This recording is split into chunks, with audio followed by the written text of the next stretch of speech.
If stories like this, where four-legged heroes save the day and uncover hidden dangers, matter to you, hit that subscribe button on K9 Miracle Stories right now. We share unforgettable tales of K9 rescues that will keep you on the edge of your seat. The first thing Officer Dana Walker noticed was that Ace wasn't wagging his tail anymore. Just seconds earlier, the 3-year-old German Shepherd had been trotting at her side through the Saturday morning bustle of Crestview Harbor's fish market. Tongue lolling, ears relaxed, every inch a picture of an off-duty K9 enjoying his handler's day off. But now, every muscle in his body had gone rigid. His ears pitched forward. His head dropped slightly, nose quivering like a radio antenna locked on a faint signal. What could Ace have detected that Dana couldn't see? Something hidden in the crowd, waiting to strike? Dana slowed her pace, scanning the crowd. Vendors shouted over one another, waving glistening fillets toward customers. Seagulls screamed overhead, dive-bombing scraps. Somewhere, a knife thudded rhythmically against a wooden cutting board. Nothing about it looked unusual, but Ace didn't care about usual. His leash went taut. "Ace, heel," Dana said, keeping her voice light. He didn't so much as flick an ear in her direction. She tightened her grip, glancing down at him. His eyes were locked, not on a person, not on a stall, but somewhere beyond the rows of ice-filled coolers and buckets of shrimp. It wasn't the stare of a dog who'd caught the smell of tuna. It was the stare of a working K9 who'd just found something wrong. What dark secret was lurking just out of sight? "Easy, bud," Dana murmured, but in her gut, she knew this wasn't about to end easy. They had only been here because Dana's patrol shift had wrapped early. She'd been planning to grab a black coffee and maybe a loaf of sourdough from Martinez's bakery before heading home. Ace loved the market. The smells, the dropped scraps, the occasional pat from a fishmonger who'd met him during a bust. But whatever he'd picked up on now had nothing to do with food. He yanked the leash toward the far edge of the market, weaving between shoppers and folding tables stacked with fresh catch. Dana followed, muttering polite, "Excuse me," as she moved. The chatter of the crowd faded. The air grew quieter, heavier with salt and something else. Diesel, maybe. They were leaving the tourist-friendly stretch of harbor and heading into the older section, where the pilings were black with algae and the ropes creaked with every slow tug of the tide. "Ace," Dana said again, firmer this time. He didn't even blink. His whole body leaned toward the end of Pier 7, where a rust-scarred gangway led up to the deck of a hulking cargo ship. The name on the bow, Porter's Light, was faded almost to nothing. She knew this vessel. It had been moored here for years, a victim of some failed shipping venture, waiting to be stripped for scrap. No one went aboard, not legally, anyway. But Ace planted his paws at the foot of the gangway and barked once, a deep, sharp sound that hit her in the chest. Dana scanned the ship. Nothing moved on deck. She could hear the slap of water against the hull and the distant whine of a winch from another pier, but that was it. She clicked her radio. "Unit 12 at Pier 7, stand by." She kept her tone casual. No point spooking anyone who might be listening. "Ace," she said quietly. "What is it?" He whined just once, then surged forward, claws scrabbling against the worn wood as he tried to haul her up the gangway. Dana's first instinct was to tell him no, that they didn't have probable cause to board. But 7 years with the K9 unit had taught her one thing. You don't ignore a dog like Ace when he's ashore. The smell of diesel grew stronger as they stepped onto the sloping deck. Rust flaked under her boots. Coils of rope lay tangled in heaps. A gull shrieked overhead, startled by their sudden arrival. Ace moved fast now, head low, tail straight out. He zigzagged across the deck, pausing every few feet to sniff, then adjusting course like a living compass needle. They reached a hatch on the starboard side. The metal handle was corroded, but Ace pressed his nose against the seam and let out a soft, uneasy sound. Not a bark, not a growl, but something Dana rarely heard from him. It was worry. She leaned close to the hatch, pressing an ear to the cold metal. At first, she thought she was just hearing the creaks and groans of the old hull shifting against the water. But then there it was, a faint sound. It could have been the lap of a small wave in the bilge. Could have been the rattle of a chain. Or it could have been something alive. Dana stepped back, glancing at the gangway. No sign of anyone else. She unhooked the small flashlight from her belt and shined it at the rusted edges. There was no lock on the outside. Ace looked up at her, eyes bright and urgent. "All right, partner," she said softly. "Let's see what's got you spooked." Inside, the air was cooler, heavy with a mixed sense of damp wood, oil, and something faintly sweet, like fruit left too long in the sun. Her flashlight beam cut through dust motes as she moved between stacked crates. The labels were faded, stenciled letters half obscured by grime. Ace's nose worked overtime, pulling her deeper into the hold until he stopped in front of one crate in particular. It was wedged tight between two others, but something about it was off. Scratches ran along one side, fresh enough to leave pale marks in the wood. Dana crouched, running a hand along the boards. That's when she heard it again, louder now, unmistakable. A sound no cop ever forgets. A small, stifled whimper. What horror was hidden inside that crate? "Hey!" she said gently, her voice echoing in the hollow space. "Who's in there?" Silence. Ace lowered himself until his chest touched the floor, pressing his body against the crate as if trying to shield it. Dana's heart kicked harder. She pulled the multi-tool from her pocket and worked the pry bar end into the seam. The wood groaned as it shifted, nails squealing free. She opened just enough of a gap to shine her flashlight inside. A pale shape moved. Two wide eyes caught the light, then vanished behind a thin blanket. "Easy," Dana whispered. "It's okay. I'm here to help." Ace stayed perfectly still, his gaze locked on the opening. Slowly, a small hand appeared, gripping the edge of the blanket. Then, a voice barely more than a breath. "Please don't let him come back." Dana's throat tightened. She kept her tone steady. "You're safe now. We're going to get you out." The girl didn't answer. She just clutched a worn stuffed rabbit to her chest. Dana didn't push for details. "Not here. Not now." Instead, she clicked her radio, voice calm but clipped. "Unit 12 requesting immediate backup at Pier 7. No lights, no sirens. We have a possible missing juvenile on board an abandoned vessel." She eased the crate's panel wider. "Can you walk, sweetheart?" The girl shook her head. "Leg hurts." Dana's eyes darted to the lower corner. A length of thin rope was looped around her ankle, tied off to the crate's frame. Ace let out a low growl, not loud, but deep enough to make the hair on Dana's neck rise. She worked the rope loose, every muscle tight with focus. Somewhere above, a gull cried, the sound eerily like laughter. When the knot came free, Dana gently lifted the girl into her arms. She weighed next to nothing. Ace led the way back toward the hatch, moving slower now, as if guarding the retreat. Halfway across the deck, Dana's eyes caught movement along the distant pier. A man standing in the shadow of a piling, hands in his pockets, watching them. The second their eyes met, he turned and slipped into the crowd by the fish market. Dana's pulse spiked. Who was this shadowy figure, and what did he know? She keyed her mic. "Be advised, we may have a suspect heading east along the waterfront. Male, unknown race, dark jacket." Static answered her, then the voice of another officer. "Copy. Units en route." She didn't break stride. By the time they reached the gangway, the girl had buried her face against Dana's shoulder. Ace stayed glued to her side, ears flicking constantly, tracking sounds Dana couldn't hear. The market noise swelled again as they stepped off the ship. Vendors calling, knives chopping, the smell of fried shrimp drifting from a food truck. All of it felt too normal, given what had just happened.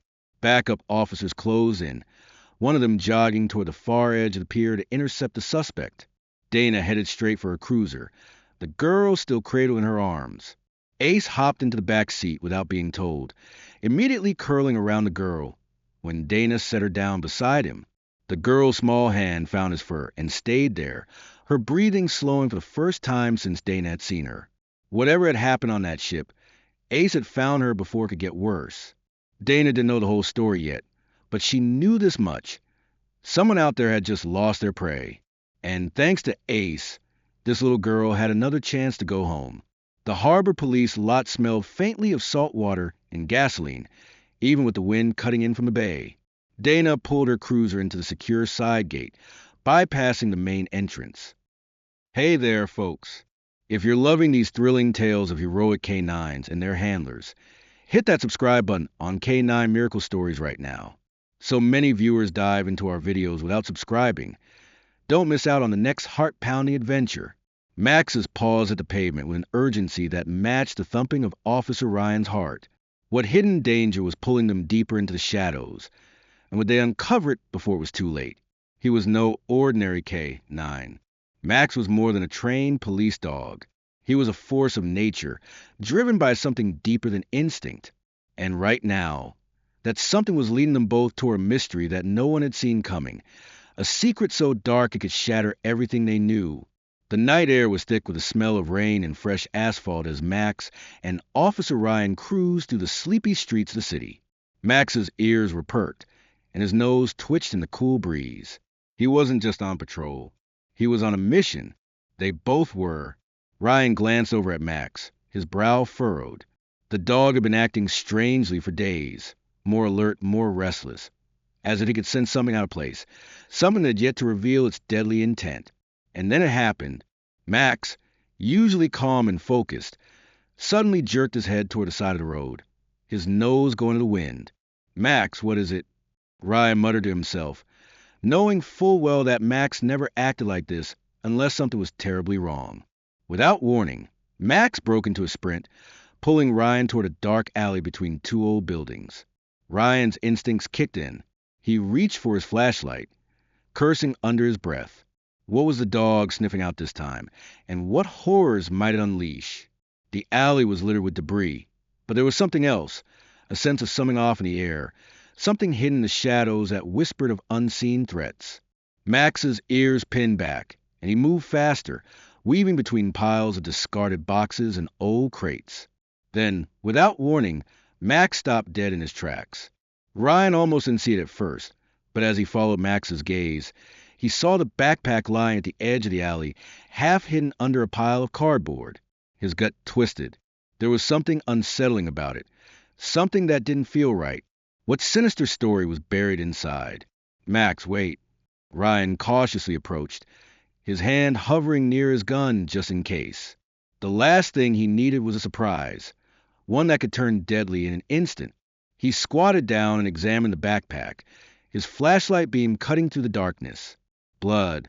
Ryan's heart skipped a beat. His eyes flicked to Max, who was now sitting motionless, his gaze fixed on the bag as if he understood the gravity of what was happening. This wasn't just a lost item. It was a sign, a chilling clue to a nightmare unfolding. The backpack was heavy, but Ryan carefully opened it. His stomach turned as he found a blood-stained shirt and a child's toy, small and plastic, something a little kid might hold close. Ryan's mind raced. Who was this for? Why was there blood? And why had Max led him here? Stay sharp, Ryan muttered as he quickly scanned the alley. He pulled out his radio and called it in. Unit 6, we have a situation. I need backup. Blood in the alley. Possible child involvement. His voice was calm, but his pulse quickened. This was bad. Really bad. But how much worse could it get? Max's eyes never left the bag. His nose twitched again, his body tense. He wanted to be moving, to track whatever trail this was leading to. But Ryan hesitated, his hand trembling slightly as he set the backpack back down. Max's bark broke the silence, a sharp, urgent sound that made Ryan jump. He looked up and saw the dog already pulling toward the street, his body low to the ground, sniffing wildly. Max, hold on, Ryan shouted. But Max wasn't waiting. He bolted forward, pulling Ryan along as he scrambled to keep up. The dog was locked onto something now, and Ryan had no choice but to follow, straight into the unknown. They rounded the corner, and that's when Ryan saw it. A faint trail of blood leading further down the street. It was too precise, too deliberate to be random. Whoever had been here had left more than just clues. They had left a story behind, one that Max was determined to uncover, no matter the cost. Hang in there, boy, Ryan said, though his own stomach churned. His mind was racing now. Was this some sort of kidnapping? Maybe even something worse. Something that could endanger them both? Max didn't care about the questions. He was focused, driven by his instincts as AK-9 trained for one thing, finding the truth. And Ryan, as his handler, knew exactly what he was about to do. They were going to find out what happened to whoever had been here, and they were going to stop it before it was too late. If you're enjoying this intense story and want to see how Max and Officer Ryan cracked this case, make sure to hit that subscribe button on Heroes for Animals. You won't want to miss the next twist in this gripping journey. Ryan's heart raced as Max's sniffing led them down a narrow, deserted street. Each step was filled with dread, but also hope that they were getting closer. Closer to finding whoever was behind this, and closer to stopping them. But with every step, Ryan knew they were entering a danger zone. Whoever was involved in this, they wouldn't go down without a fight, one that could change everything. Max stopped at a large rusted metal gate. It wasn't much of an entrance, but there was something about it, a dark, foreboding feeling that made Ryan's skin crawl. This was it. He felt it in his bones. They were on the edge of something big, something that might swallow them whole. "Good boy, Max," Ryan whispered, but his voice faltered. Max was more than just a dog now. He was a partner, a hero in his own right, and they were in this together. The gate creaked as Ryan pushed it open, the sound echoing in the silence of the night. Max's ears were alert, his body tense with anticipation. He was ready to uncover the truth, ready to save whoever had been taken. And so their journey began with Max leading the way, just as he always had. But what awaited them on the other side? Max's nose twitched as he edged closer to the rusted metal gate, his body low to the ground, his focus sharp. Officer Ryan stood a few paces behind, breathing deeply in the crisp air, his fingers curling tightly around the flashlight. The faint rustling of leaves was the only sound, but the tension in the air was thick. Something was waiting for them on the other side. Something they hadn't fully prepared for. Something that could end it all. "All right, Max, let's see what we're dealing with," Ryan muttered, his voice steady despite the gnawing unease creeping up his spine.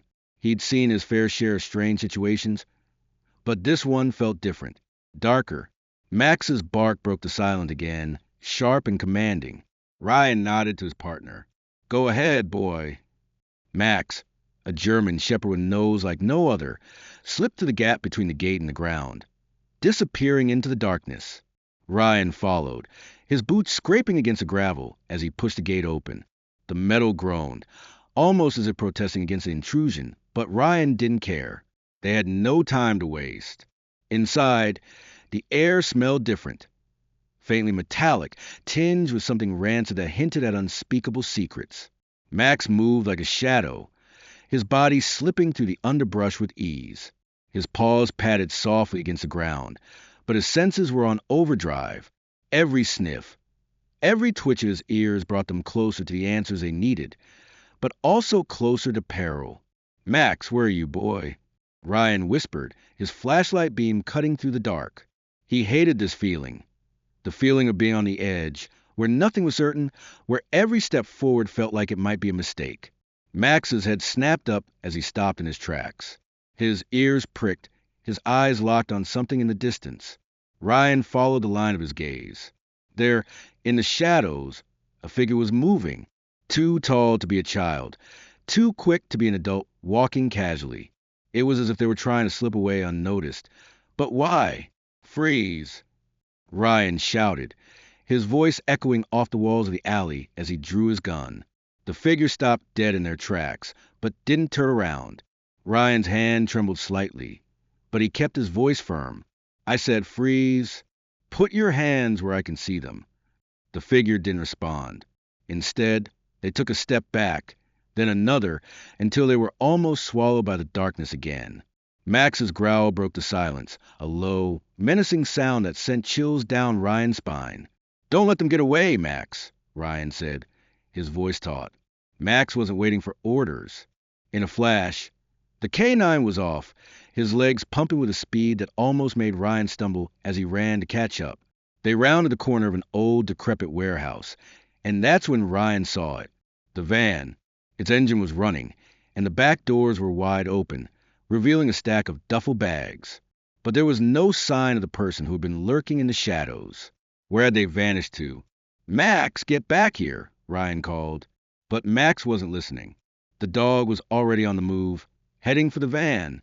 Ryan's heart raced. He knew this wasn't just some petty crime. Whoever was behind this was organized. The blood-stained shirt, the child's toy, the mysterious figure. They were all pieces of a puzzle he was only starting to understand. But time was running out. Whoever was behind the wheel of that van wasn't planning to stick around long. And they might not be alone. Max reached the van before Ryan could even blink. The dog was pulling at something with his teeth, a torn piece of clothing half hidden under a pile of dirty tarps. Ryan caught up to him just as Max yanked it free. It was a child's backpack, the same kind of backpack you'd expect to see hanging off the shoulders of any elementary school kid. But this one was different. It had blood on it. Fresh blood. What fresh horror did it conceal? Ryan cursed under his breath. The reality of the situation sinking in. They were in the middle of something much bigger than a simple kidnapping. These kids weren't just being taken. They were being moved, trafficked, and it was happening right under their noses. Ryan had no time to waste. He fumbled for his radio, his fingers slick with sweat as he tried to call for backup. The static crackled, but there was no response. The city had been hit with radio interference lately, and now wasn't the time for it to happen. He looked at Max. The dog's eyes were bright with focus, his ears trained on the road beyond the van. Max was the only one who seemed to know exactly where to go next, but would it lead them to salvation or straight into a trap? "Let's move, boy," Ryan said, his voice steady despite the growing urgency. Max barked once, as if acknowledging the plan, and turned to lead the way. Ryan followed, every instinct telling him to be cautious, but his gut told him they were running out of time. They didn't go far before they found the next clue, a footprint fresh in the mud. It was small, unmistakably a child's footprint, but there was something about it that made Ryan pause. The print was clear, but there were no other tracks around it. Not from an adult, not from anyone. It was as if whoever had been here was invisible, as if they had vanished into thin air. How was that possible? Ryan's stomach twisted. He could feel the hairs on the back of his neck stand up. This wasn't just a search anymore. This was a race against time, one where the stakes were rising by the second. But then, through the midst of his growing panic, he heard something, a soft sobbing in the distance. Max's ears pricked and his body stiffened as he turned in the direction of the sound. It was the sound of a child, scared and alone. But was it a cry for help or a lure into danger? Ryan's heart skipped. They had found them. "Max, go!" Ryan shouted. Max didn't need another command. He was already tearing through the underbrush, his tail low to the ground as he hunted down the source of the noise. Ryan's legs burned as he tried to keep up, but Max was faster. The dog was built for this. Ryan was just along for the ride. They arrived in an abandoned shack on the outskirts of town. The door was ajar, and the sobbing grew louder. Ryan's pulse quickened, but he forced himself to stay calm. Max was right beside him, his nose working overtime as he sniffed at the crack in the door. Ryan pushed the door open carefully, his gun drawn. The small room was dim, the only light coming from a flickering lamp in the corner. And then he saw her, a little girl, no older than 8, her eyes wide with fear. She was tied to a chair, but she wasn't alone. There were other children, too, but they were unconscious, their faces pale and bruised. What had been done to them, and who else was lurking nearby? Ryan moved toward the girl, his voice gentle but firm. "Hey, it's okay. We're here to get you out." Max padded up beside him, his presence a calming force. The girl reached for the dog, her eyes filled with desperation. "Please help me," she whispered, her voice shaking. And just like that, everything fell into place. This was it. This was the breakthrough Ryan had been waiting for. Max had led them here. Max had saved these children. And now, together, they would stop this operation. But was this the end, or just the beginning of a deeper conspiracy? The hum of the city felt 1,000 miles away. In the shadows of that abandoned shack, Ryan could hear the soft sobbing of the children, their fragile voices a cruel reminder of the horror they had endured. Max, ever watchful, stood at his side, his ears alert and his nose twitching. The canine knew that his work was far from over, and that more shadows loomed ahead. Ryan knelt beside the little girl, her wide eyes locked onto his. She was scared, no doubt, but there was something else in her gaze, a kind of quiet determination. She reached out for Max, who immediately sat beside her, nuzzling her with his nose as if to reassure her that she was safe now. The girl's trembling hands brushed Max's fur, her face softening with a fleeting sense of calm. "You're okay now," Ryan whispered, keeping his voice low. "We're going to get you out of here. You're going to be all right." The girl nodded, but her eyes flicked toward the other children lying unconscious on the floor. They were pale, their small bodies bruised, their clothes torn. Ryan could tell they had been through hell, but he wasn't about to let them suffer any longer. They wouldn't let this human trafficking ring continue. But how far did it really reach? Max's sharp bark broke the silence, pulling Ryan's attention away from the children. The dog was already moving toward a corner of the shack where a crumpled piece of paper lay. Ryan crossed the room in a few strides and picked it up. The paper was damp, its edges stained, but the handwriting was still legible. There was a name on it and a date, a location. "Got something," Ryan muttered, scanning the address. It was a warehouse on the outskirts of town, a place Ryan had passed countless times but had never given much thought. He felt his pulse quicken. This was it. This could be the key to breaking the case wide open, or walking into a deadly ambush. Ryan's instincts told him that they were getting close. Too close. The fact that the traffickers had left behind a trail, one that Max had picked up, was both lucky and terrifying. They weren't just kidnapping children. They were running a network, a machine that moved children across state lines like they were nothing more than property to be sold. But now, thanks to Max, they had a lead, a solid one that could expose everything. "You did it, buddy," Ryan said, patting Max aside as the dog wagged his tail. "Let's finish this." With the kids safely in his arms and Max leading the way, Ryan radioed for backup. This time, he wasn't alone. The local law enforcement had been alerted, and the task force was mobilizing to converge on the warehouse. The drive to the warehouse was the longest one Ryan had ever taken. The night was quiet, too quiet. The dim street lights seemed to flicker with an eerie rhythmic pulse, casting long shadows on the road. Every inch of the asphalt seemed to stretch on forever. But Ryan couldn't afford to think about it. His focus was razor sharp, fixed on the task at hand. He needed to get to the warehouse. He needed to find the other kids. He needed to shut this operation down before it shut them down first. Max sat calmly in the passenger seat, his brown eyes scanning the horizon, his muscles tense, ready for whatever lay ahead.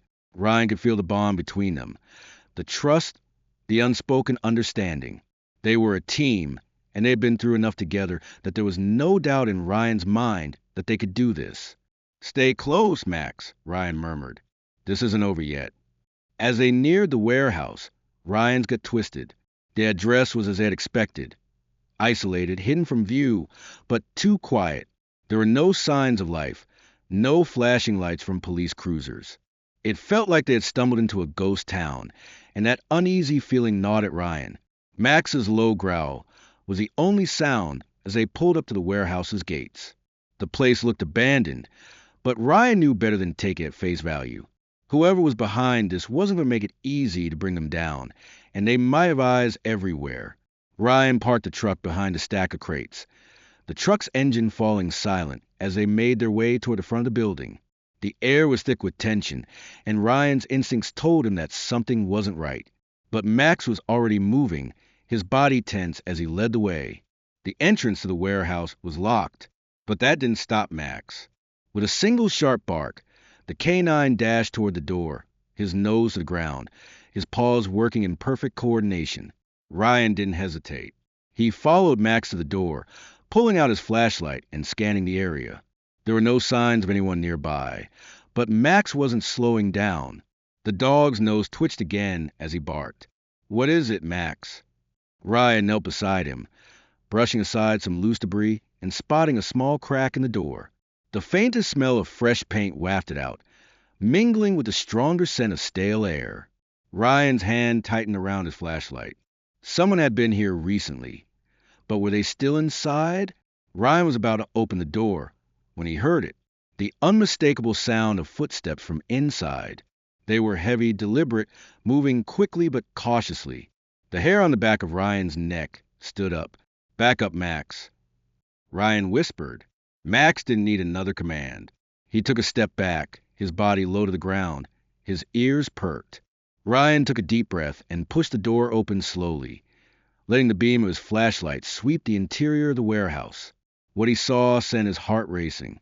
There, in the center of the warehouse, was a group of people, all huddled together. They weren't alone. Two armed guards stood on either side, their guns raised. The leader, a man in his late 40s with a scar across his cheek, was pacing, speaking rapidly into a phone. "This is it," Ryan muttered under his breath, his grip tightening on his gun. The trafficking ring was right in front of him, but he couldn't rush in without backup. He needed to wait. He needed a plan, or risk losing everything. Max's bark cut through the tension, sharp and demanding. The man with the scar turned at the sound, his eyes narrowing. "You!" he muttered under his breath. Before Ryan could act, Max launched himself at the closest guard, his teeth sinking into the man's arm as he fell to the ground. The man screamed, struggling to get free, but Max wasn't letting go. Ryan didn't hesitate. He opened fire, aiming carefully to avoid hitting Max. The other guards moved to intercept, but the situation had gone from bad to worse. They were outnumbered, but Ryan wasn't backing down. Not now. Not after everything they had uncovered. Not with the children counting on him. As chaos erupted, the leader bolted for the back exit. But Ryan wasn't about to let him get away. "Max, go," Ryan ordered, his voice sharp. Max didn't need the command. The dog was already on the move, chasing the man down with a speed that could only come from years of training and partnership. Ryan followed close behind, his heart hammering in his chest. Max was already ahead of him, his body sleek and swift, his paws pounding the cracked concrete beneath him. Ryan's heart raced as he sprinted after his partner, but Max was a blur, faster than any man could hope to be. The leader of the trafficking ring had taken off through the back of the warehouse, and Ryan wasn't about to let him slip through his fingers. "Come on, boy. Stay with him," Ryan shouted, his voice a mixture of adrenaline and frustration. He could hear Max's bark echoing in the distance, a sharp, unrelenting sound that cut through the chaos in the warehouse. The other guards had been subdued, either knocked out or tied up, but the mastermind was still on the run. Ryan pushed forward, his boots slamming against the ground, his mind laser-focused. They couldn't afford to let the leader escape. Not after everything they had uncovered. Not after all the lives they'd saved. This was their chance to shut the whole operation down once and for all. But what if the leader had one last trick up his sleeve? They tore through the industrial complex, past rusted metal containers and crumbling walls. The air was thick with the scent of decay and oil. The hum of the city's distant lights buzzed faintly in the background. The tension in the air was palpable. Every second felt like an eternity. Ahead, Max's silhouette appeared, his body low to ground, his ears pinned back, eyes narrowed with focus. The leader was fast, but he was making a mistake. He was running toward the lock gate at the far end of the compound. He had nowhere to go. Max had already anticipated that. Ryan's breath hitched. He was closing the gap. He was so close, he could almost feel the victory in the air. But just as he was about to catch up, the leader reached the gate, spinning around with gun in his hand, pointing it directly at Max. "No!" Ryan shouted, his heart leaping into his throat. Max froze for a moment, his eyes locked on the weapon in the man's hand. The seconds felt like hours, but then in one fluid motion, Max sprang into action. With a speed that seemed impossible for his size, Max launched himself at the man's legs, knocking him to the ground with a deafening crash. The gun skidded across the floor, coming to a stop just out of the leader's reach. Ryan wasted no time. He was there in an instant, grabbing the man by the collar and hauling him to his feet. Max stood between them, his eyes unwavering, his growl low and menacing. "You're done," Ryan said through gritted teeth, his voice filled with cold fury. "You're not going anywhere." The man struggled, his face twisted in anger and fear. But there was nowhere to run. The gate was locked. The only way out was through Ryan and Max. Ryan turned, his pulse spiking. A black SUV had pulled up to the gate, and before Ryan could react, two more armed men jumped out, weapons drawn. They'd come to rescue their leader. Damn it! Ryan cursed under his breath. He wasn't prepared for this. He had no backup. He was exposed, and he had to move fast. "Max, get them!" Ryan yelled, his voice loud and commanding. Without a second's hesitation, Max darted forward, charging at the men. One of them took a shot, but Max was already on him, his teeth sinking into the man's arm as he went down with a howl. The second man hesitated for just a second, and that was all Max needed. With a single lunge, the K-9 took him down, pinning him to the ground with unmatched precision. Ryan, his heart pounding, grabbed the leader's gun from the ground and aimed it at the remaining attacker. "Drop it!" he shouted. The man hesitated for a moment, but the sight of Max standing over his fallen comrades was enough to make him think twice. He dropped his weapon, his hands going up in surrender. Ryan stepped forward, his gun still trained on the man. "You're under arrest, all of you. You're going to rot in prison." Max, his chest heaving, stood proudly beside him, his teeth bared in a silent warning to anyone who dared to move. The leader had been subdued, and the remaining traffickers were in custody. But the victory felt hollow. There was something off about this whole operation, something Ryan couldn't shake. The leader's cryptic warning about a bigger network lingered in his mind. "I don't think this is the end, Max," Ryan muttered, looking down at his partner. "We just opened the door, and I don't know what we're going to find on the other side." The sound of sirens grew louder as backup arrived, but Ryan's mind was racing. He was relieved to have stopped the operation, but the feeling of unfinished business gnawed at him. Max stood at his side, his calm demeanor in stark contrast to the storm of questions swirling in Ryan's head. As the officers took the traffickers into custody and began securing the area, Ryan knelt beside Max, his hand resting gently on the dog's head. "Good work, partner," Ryan said, his voice filled with gratitude. "We did it." Max's tail wagged once, a subtle acknowledgement, but Ryan could see the determination in his eyes. Max wasn't finished. He never was. Ryan stood up and looked out across the warehouse yard. The sun was beginning to rise, casting a pale orange light over the scene. The operation had been shut down, but there were more children out there, more lives to be saved. And as long as there was breath in Ryan's body, he would keep fighting. He owed it to the kids who hadn't made it out. He owed it to Max, and he wasn't going to stop until every last one of them was free. Ryan sat in the cramped police cruiser, the engine idling in the early morning light. The sounds of the city had started to come to life around him, but inside his mind, it was all silence, just the hum of his own thoughts. Max sat beside him, his head resting on the armrest, his eyes half closed, but still alert. Ryan could feel the dog's presence, his loyalty unwavering as ever.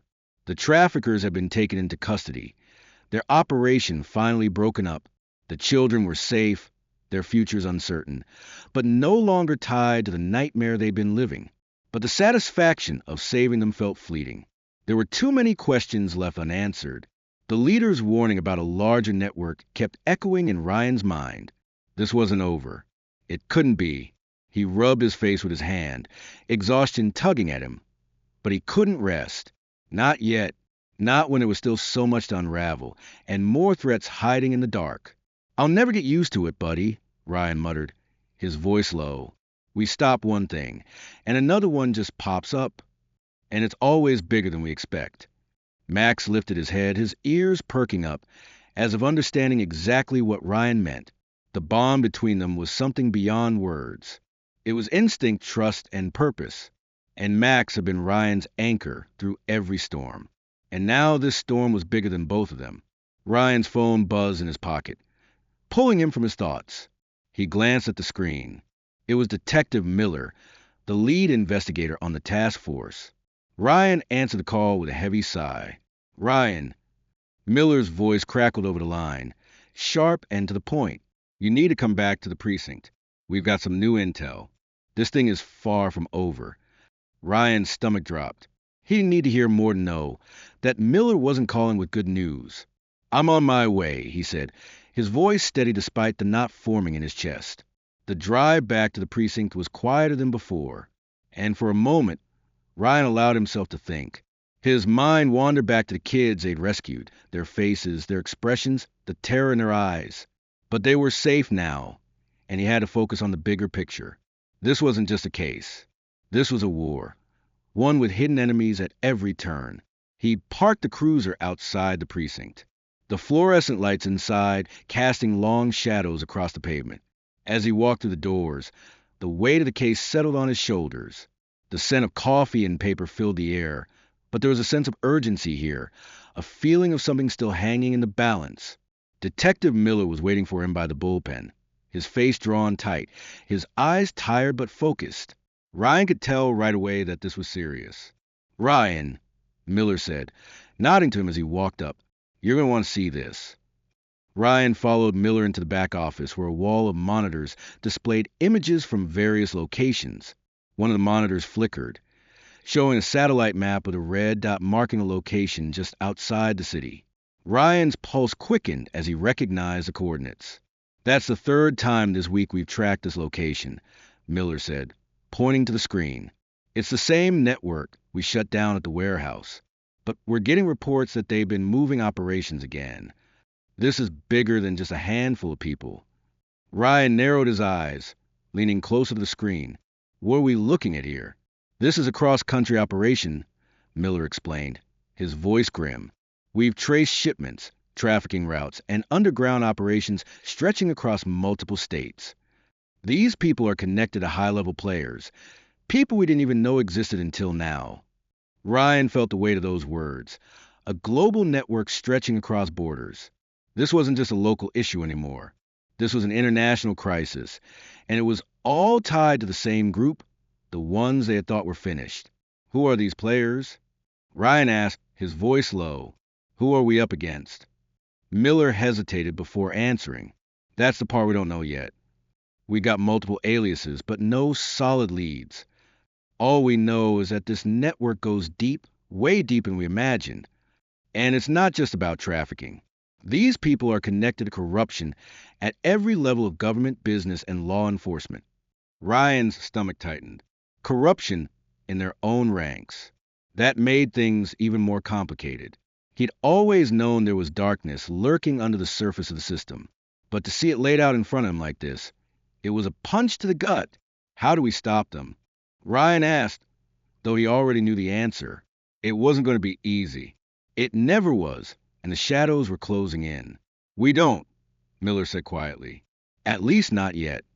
We need to gather more intel. We need to find the ringleader, the person pulling the strings. They're still out there, operating in the shadows. And until we find them, this network is just going to keep spreading." Ryan ran a hand through his hair, his mind racing. He'd been hoping for a break, something to tell him that this nightmare was finally over. But instead, they were facing an even bigger challenge than before, one that could consume them. "Max and I will get it done," Ryan said, his voice steady despite the storm brewing in his chest. "We've got a lead. I'll follow it. We'll find them." Miller looked at him, his expression softening just slightly. "I know you will, but this is bigger than just you and Max. We're going to need all hands on deck for this one." Ryan walked out of the precinct, his thoughts heavy with everything they just learned. The air felt different now, like it was charged with tension. Max, waiting in the car, looked up at him with his usual quiet loyalty. Ryan opened the door and slid into the driver's seat, turning the key in the ignition. "Looks like we're in for a long ride, buddy," Ryan said, his voice firm. Max's tail thumped against the seat, but he didn't make a sound. He knew the mission. He knew the stakes. Ryan's phone buzzed again. Another call from Detective Miller. "Ryan," Miller said when he answered, his voice urgent. "We got another tip. We've tracked the ringleader's location to a private estate just outside the city. We need you to go in." Ryan's heart rate spiked. This was it. The moment they had been waiting for. The end game was finally in sight. But he knew it wouldn't be easy. Nothing ever was, and this felt too perfect. "I'm on my way," Ryan said, his voice hardening with determination. Max's ears perked up as they pulled onto the highway, the bright lights of the city fading behind them. It was time to finish what they'd started. It was time to take down the network once and for all. But as they drove toward the estate, Ryan couldn't shake the feeling that they were walking straight into a trap. The pieces were all falling into place too perfectly, and he wasn't about to let his guard down. Not now. They were getting closer, and this time there would be no turning back. The night was unusually quiet as Ryan pulled up to the gates of the estate. The house loomed in front of him, a massive imposing structure shrouded in the shadows of towering trees. He could feel the weight of the moment pressing on him. Everything they'd worked for, all the lives they'd saved now rested on what happened next. Max sat beside him in the truck, his eyes locked onto the estate ahead, his ears twitching as if he knew just how important this was. Ryan didn't need to look at the dog to know that Max was ready. He always was.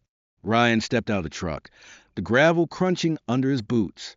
His hand instinctively reached for his sidearm, the cold metal offering a sense of reassurance, though he knew this wasn't going to be as simple as taking down a few bad guys. This was different. The people behind this operation were dangerous. They had power. They had resources. And now they were about to learn that they weren't invincible. But at what price? Max jumped out of the truck as well, his body coiled and alert, ready to act at a moment's notice. Ryan nodded to him. Stay close, Max. This is it. The estate wasn't just any mansion.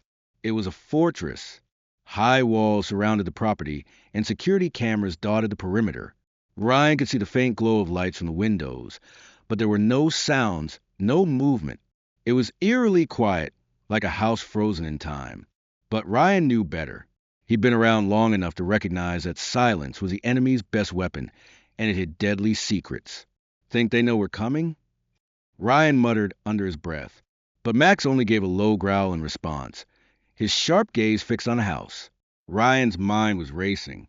The ringleader, the one pulling the strings behind the trafficking operation, had been traced to this estate.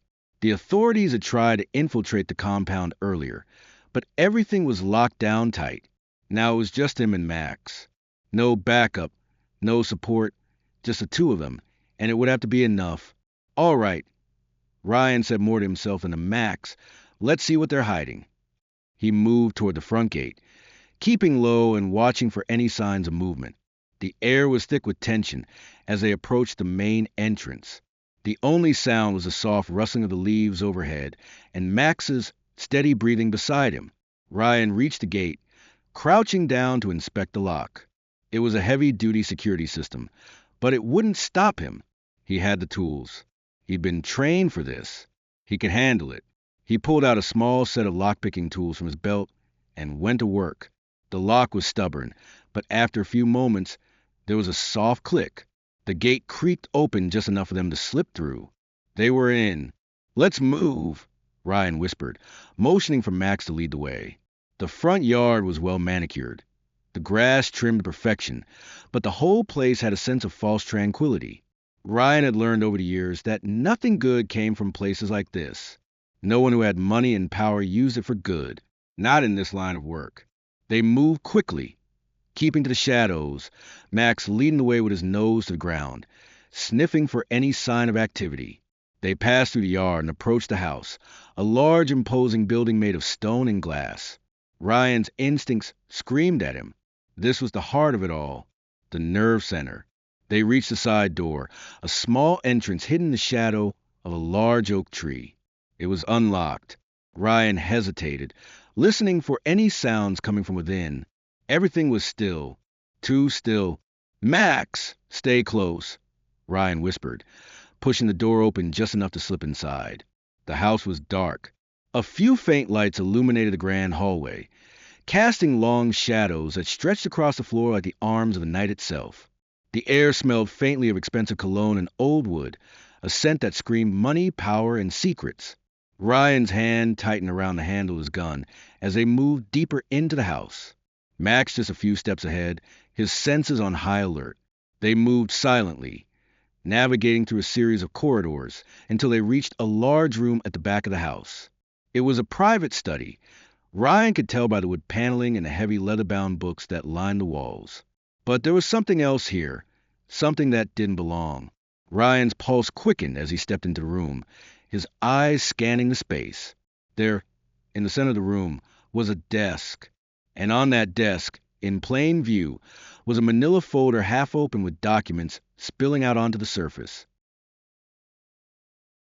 Ryan approached cautiously, Max's presence by his side, as he reached for the folder. The documents inside were detailed lists of names, addresses, and codes.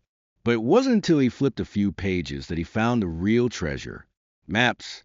Detailed maps of not just the city, but the country, and notes about several border crossings. This is it, Ryan murmured to himself, his heart racing. This wasn't just a local operation. This was international. These people weren't just trafficking children. They were coordinating a network that spanned borders, linked to criminal organizations worldwide.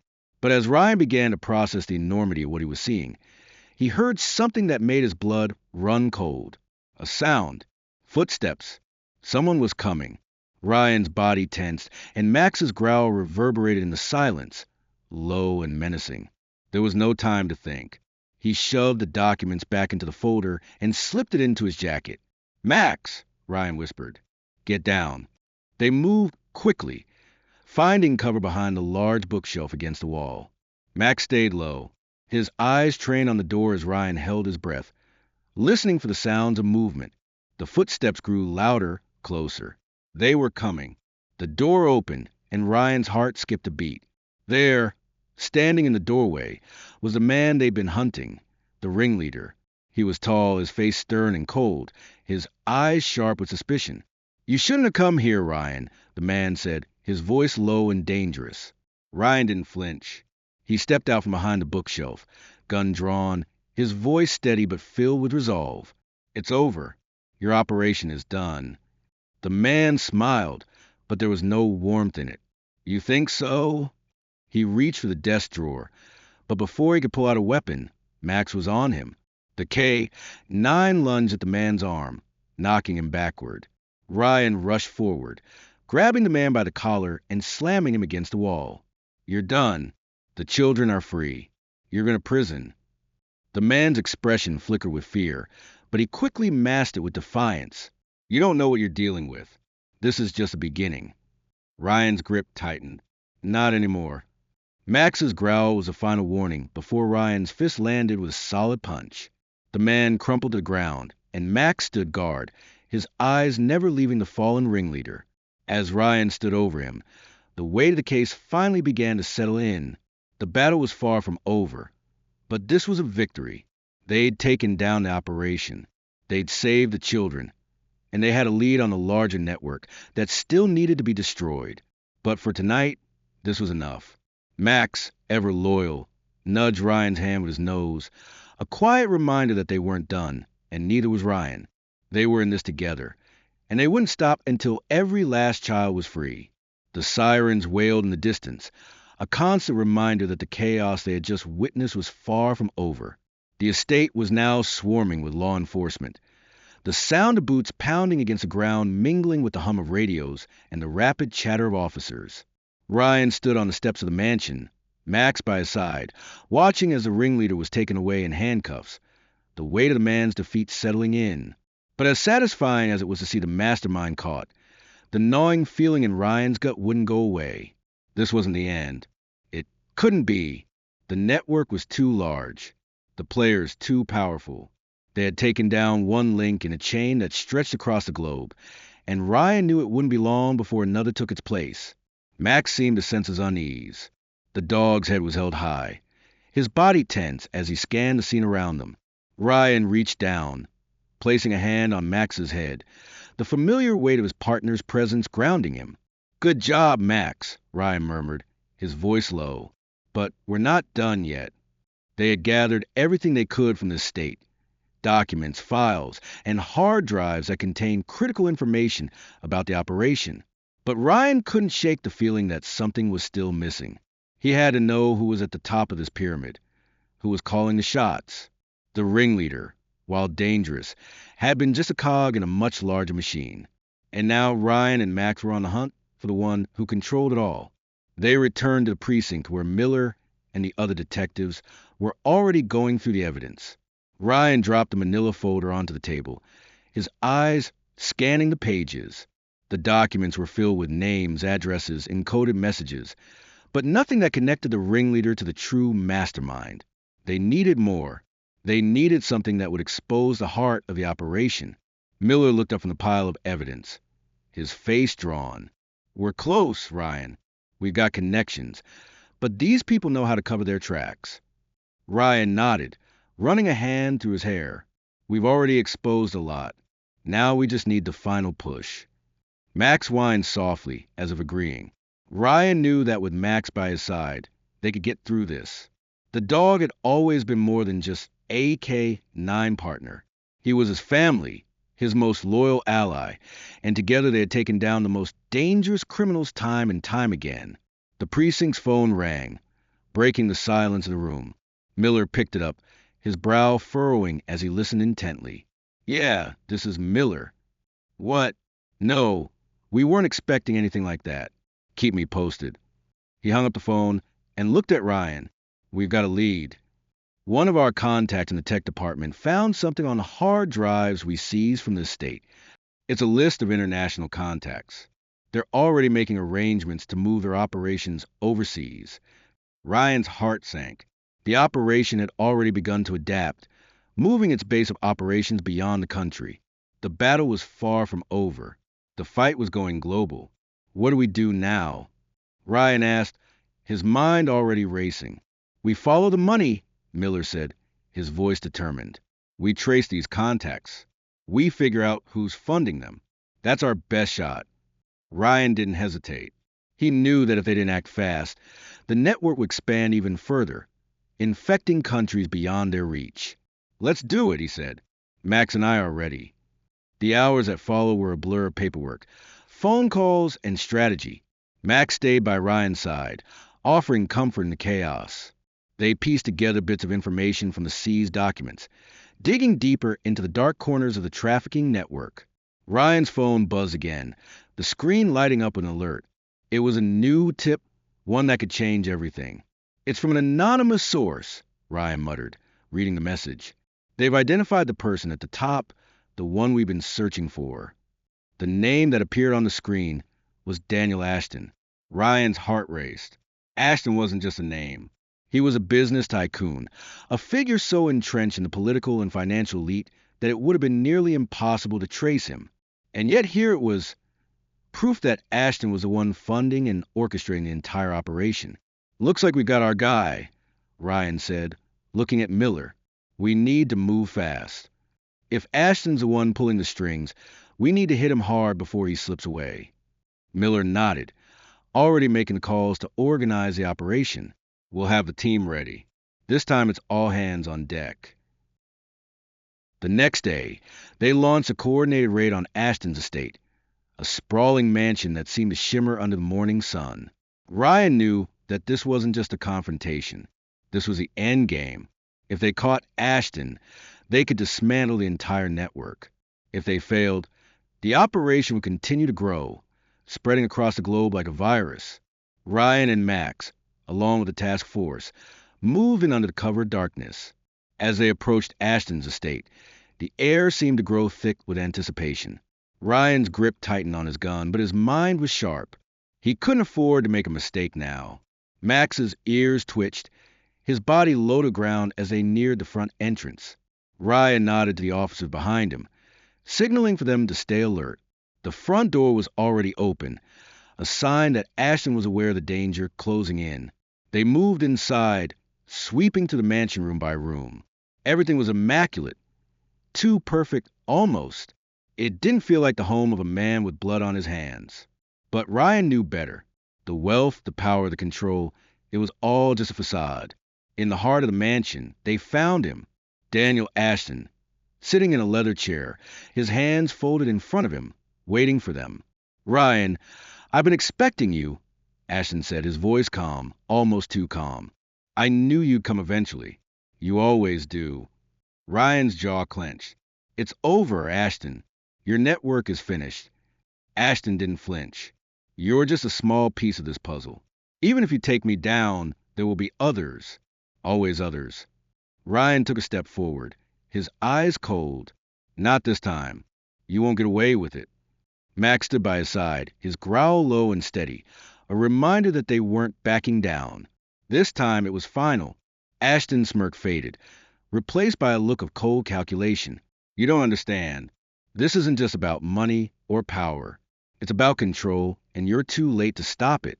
Before Ryan could respond, Ashton reached for something, a button on the side of his chair. The room went dark, the sound of heavy machinery rumbling to life in the distance. "We've got company," Ryan muttered, his heart racing.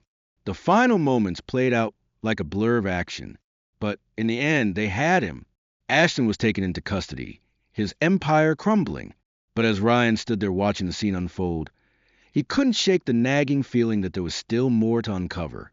The world was a darker place than he had ever imagined, and no matter how many victories they had, there would always be more work to do. Thank you for following along with this story. It's been a wild ride, full of twists and turns, but now we reach the final chapter. What do you think? Will this fight ever truly end? What's your take on the fight against global trafficking? Leave your thoughts in the comments below. And remember, the journey is far from over. If you love this gripping tale, don't forget to subscribe to K9 Miracle Stories for more heroic adventures. Hit that button now and join the pack.